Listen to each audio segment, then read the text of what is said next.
என்னடா நடக்குது இங்கே அந்த மாதிரி தான் இருந்துச்சு இன்னைக்கு.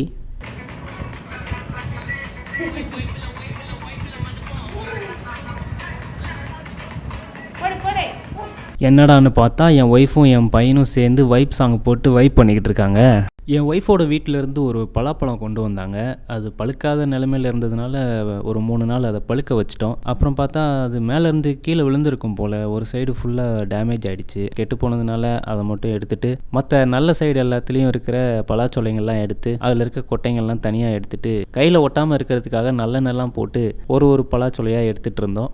இது எடுத்து முடிக்கவே கிட்டத்தட்ட 1 மணி நேரம் ஆயிடுச்சு. நான் இதுக்கு முன்னாடி பலாப்பழம்லாம் நிறையா எடுத்திருக்கேன். ஆனால் இது கொஞ்சம் கஷ்டமாக இருந்தது. ஏன்னா நல்லது எது கெட்டது எதுன்னு பார்த்து தான் எடுக்க வேண்டியதாக இருந்துச்சு.